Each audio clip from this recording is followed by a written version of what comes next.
But یا but تھا تو اس کی اولاد کو بٹ مانا جاتا ہے، لیکن یہ ایک کمزور روایت ہے کیونکہ اس کے حوالے سے کوئی بہت زیادہ شواہد نہیں ملتے۔ اگر کشمیری بٹ قوم کا رہن سہن، ان کی تہذیب و تمدن اور ان کا بود و باش دیکھا جائے تو اس پر یروشلم اور افغانستان کی بود و باش، ان کے رہن سہن اور ان کے حالات کے اثرات کافی نمایاں نظر آتے ہیں۔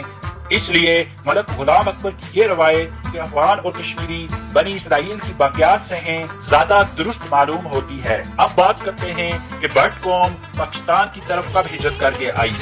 ہندو عہد قدیم کے آخری ایام میں جب راجہ دیو کے خلاف لون اور دیگر فرقوں کا زور کم پڑ گیا تو بٹ قوم نے راجہ کے خلاف شورش برپا کر دی۔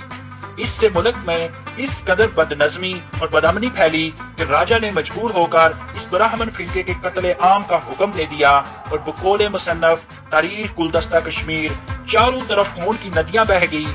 بٹوں نے اپنی ذات تبدیل کر لی، شکلیں بدل لی اور کئی بٹ ملک چھوڑ کر حالیہ پاکستان کی طرف چلے گئے۔ اور اس زمانے میں ایک مثل بہت مشہور ہوئی جو آج تک زبان زد عام ہے کہ نہ بٹوام، یعنی میں بٹ نہیں ہوں۔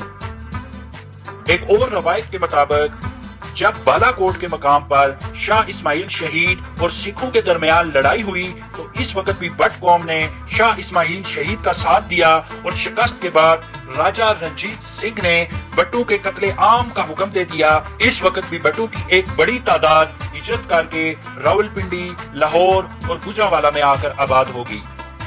اب بات کرتے ہیں چند مشہور بٹ شخصیات کا۔ کارکن فرقہ ہونے کی وجہ سے بٹ فرقے کا ہندو عہد قدیم سے ہی ملکی کاموں میں بڑا اثر و رسوخ رہا ہے اور انہوں نے اپنے مذہبی اقدار سے بھی حکمرانان کشمیر کو ہمیشہ مرغوب رکھا۔ چنانچہ جب پروگپت نے 966 عیسوی میں راجہ سنگرام سے تخت چھینا تو اس نے سب سے پہلے جن 5 وزراء کو زہر دے کر قتل کروایا ان میں سے ایک بہو بٹ تھا۔ 1394 سے 1417 عیسوی میں سلطان سکندر بگشکن کا بیٹا سلطان علی شاہ کشمیر کا مشہور بادشاہ گزرا ہے۔ اس کا وزیر اعظم ایک ہندو سیاہ بٹ تھا جو کہ بعد میں مسلمان ہوا۔ جب سیاہ بٹ نے اسلام قبول کر لیا تو اس کا نام سیف الدین بٹ رکھا گیا اور بادشاہ کی طرف سے اسے ملک کا خطاب دیا گیا۔ کہا جاتا ہے کہ یہ پہلا بٹ مسلمان تھا۔ سلطان زین العابدین عرف بٹ شاہ کے زمانے میں بوتی بٹ کے ایک براہمن نے عجیب دماغ پایا تھا۔ اسے شاہنامہ فردوسی شروع سے لے کر اخیر تک ازبر تھا اور جب وہ پڑھتا تھا تو بادشاہ وجد میں آ جاتا تھا۔ اس نے بادشاہ کے نام سے منسوب ایک کتاب زین بھی لکھی تھی۔ سلطان حسن شاہ کا سپہ سالار تازی بٹ ایک مسلمان بٹ تھا۔ یہ وہی تازی بٹ تھا جس کو بادشاہ نے راجہ جموں کی استدعا پر اس کی مدد کے لیے فوج دے کر بھیجا تھا اور تازی بٹ نے تاتار خان حاکم پنجاب کو شکست دے کر سیالکوٹ کو تباہ کر دیا تھا۔ یوسف شاہ چک کے دور میں محمد بٹ اپنے بادشاہ کا وزیر اعظم تھا۔ اکبر کی فتح کشمیر کے بعد یہی محمد بٹ تھا جس نے اپنے اثر و رسوخ سے فتنہ اور فساد کو ہمیشہ کے لیے ختم کر دیا تھا۔ اس کے علاوہ لدا بٹ سلطان محمد شاہ کا وزیر اعظم تھا۔ مہاراجہ لتادتیہ کے دور میں ستر بٹ، جیا پیٹ کے زمانے میں دیو بٹ اور رانی کوٹا کے زمانے میں بچا بٹ کا نام سنہری حروف میں درج ہے۔ کشمیر پر مغل شہنشاہوں کے قبضے کے دوران بھی بٹ قوم کے فرزند آسمان شہرت اور بلندی پر آفتاب بن کر چمکتے رہے۔